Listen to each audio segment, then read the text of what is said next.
Halo para pecinta ikan hias dimanapun kalian berada, kita jumpa lagi.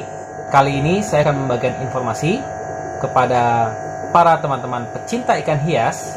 Salah satu kunci keberhasilan bagaimana kita bisa mengembangbiakan ikan-ikan yang kita miliki. Maka dari itu saksikan terus video ini hingga selesai. Tetap di Marjo Channel.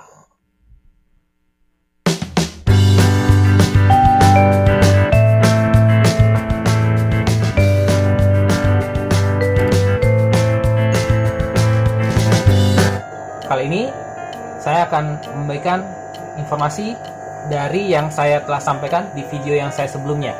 Di video sebelumnya saya pernah menjelaskan tentang jenis-jenis dari makanan ikan. Dan juga di video saya yang sebelumnya juga saya juga sudah menceritakan kenapa suatu jenis ikan itu memiliki nilai atau harga yang cukup tinggi. Yang ingin saya sampaikan saat ini adalah salah satu kunci keberhasilan mengembangbiakan ikan hias. Ini dia kuncinya. Sombong amat. Kalian tahu ini apa? Nah, ini Artemia. Nah, ini adalah kemasan di package ya. Jadi kemasan yang sudah diecer. Artemia ini itu sebenarnya dijual dalam bentuk kalengan. Nah, aslinya Artemia itu dijual dalam bentuk kalengan seperti ini. Mereknya bisa bermacam-macam. Ya, ini kebetulan adalah merek yang paling laris di pasaran. Video ini saya buat bukan bermaksud untuk mempromosikan produk ya guys. Ini hanya sekedar saya ingin membagikan informasi saja kepada teman-teman sekalian. Jadi, isi dari kaleng ini itu adalah telur dari udang mikro yang kita sebut dengan Artemia.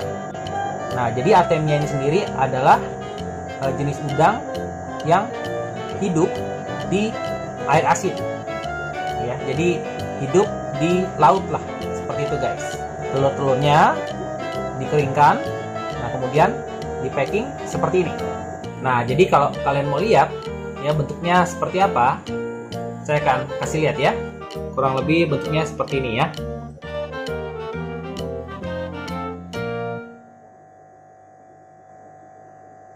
Telur-telur ini itu harus ditetaskan terlebih dahulu.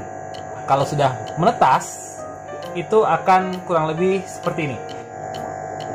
Nah, kalau kalian lihat ya, ini warnanya jingga agak kemerahan ya. Kalian bisa lihat ya. Ini ya, ini hidup nih guys. Ya. Jadi dia itu bergerak. Gitu ya. Dia bergerak di dalam air ini. Dan ini adalah air garam atau air asin ya. Artemia itu merupakan udang yang hidup di air asin. Jadi setelah ini saya akan memberitahukan tutorialnya bagaimana cara menetaskan Artemia ini.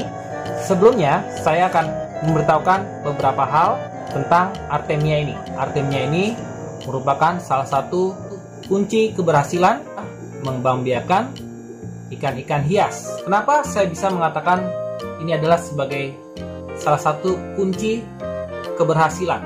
Karena Artemia ini merupakan salah satu makanan dengan nilai gizi yang terbaik dan juga dengan kualitas yang terbaik bagi anak-anak ikan, atau sering kita sebutnya adalah burayak ikan. Karena ukurannya yang sangat kecil, sehingga Artemia ini itu bisa dikonsumsi atau bisa dimakan oleh burayak-burayak ikan tersebut. Mulai dari burayak ikan diskus atau burayak dari ikan gapi, semuanya bisa memakan Artemia ini.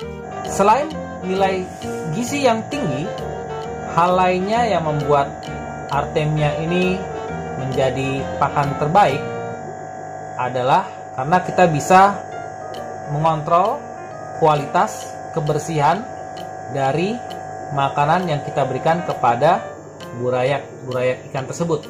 Jadi artinya dengan menjaga kebersihan dari makanan yang kita berikan kepada burayak, maka pastinya akan terhindar atau mencegah terjadinya penyakit pada burayak ikan. Jika ada artemia yang bersisa pada tempat di mana burayak kita berada, itu tidak langsung mencemari airnya. Jadi artemia ini, jika dia tidak dimakan oleh burayak ikan tersebut, itu masih bisa hidup di dalam air dalam waktu beberapa lama. Nah, pastinya dari sekian waktu yang ada, pasti akan ada kesempatan bagi burayak untuk memakan kembali si artemia tersebut. Hal lainnya yang saya dapatkan dari penggunaan artemia ini adalah kotoran yang dihasilkan oleh burayak-burayakan tersebut itu sangat-sangat minim. Jadi artinya sebagian besar artemia yang sudah dimakan oleh burayak-burayak tersebut itu benar-benar dijadikan sebagai protein untuk pertumbuhan burayak. Jadi jika kotorannya pun sangat minim, jadi artinya potensi perkembangbiakan dari penyakit dan bakteri yang berada di lingkungan burayak itu bisa dikatakan sangat minim. Akan sangat mudah bagi kita dalam merawat air tempat burayak ikan kita berada. Jadi artinya kita tidak perlu terlalu sering untuk mengganti air yang ada di tempat burayak tersebut. Artemia ini pun juga sangat disukai bukan hanya oleh burayak, tetapi juga ikan-ikan yang sudah besar. Tapi untuk mendapatkan kunci keberhasilan ini itu tidaklah mudah.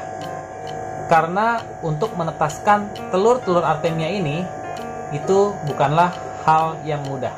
Karena untuk menetaskan telur-telur artemia ini itu bukanlah hal yang mudah. Tetapi juga bukan hal yang terlalu sulit. Tapi mungkin teman-teman juga perlu tahu berapa sih harga yang harus kita bayar untuk mendapatkan artemia ini. Artemia seperti ini dengan ukuran kurang lebih 30 gram ya, berkisar antara 70.000 hingga 90.000 rupiah. Sedangkan untuknya kalengan seperti ini itu bisa didapatkan dengan harga antara 700 hingga 800 ribuan rupiah, gantung dengan mereknya. Itu kita bisa mendapatkan satu kaleng ini dengan kurang lebih sekitar 425 gram. Tapi dengan harga seperti itu menurut saya masih reasonable jika memang kita mengembangbiakan ikan-ikan yang memiliki kualitas. Kenapa kok artemia ini sangat mahal? Itulah makanya kenapa ada yang menjualnya secara eceran, diecer. Mungkin bisa mencobanya terlebih dahulu. Ya, jadi tidak harus langsung membeli yang dalam bentuk kaleng. Jadi, kenapa artemia ini sangat mahal? Karena jika saya melihat produk-produk artemia yang saat ini sedang dijual, itu hampir semuanya adalah produk-produk impor. Jadi artinya kalau produk-produk impor, kita harus membelinya dalam mata uang asing ya. Jadi itu bergantung kepada nilai tukar, dan juga pastinya ya akan ada biaya-biaya lain yang dikenakan kepada produk tersebut. Sekian dulu dari saya. Jangan lupa ya untuk subscribe, like, komen, dan share-nya. Dan juga jangan lupa hidupkan tombol loncengnya. Salam pecinta ikan hias. Bye-bye.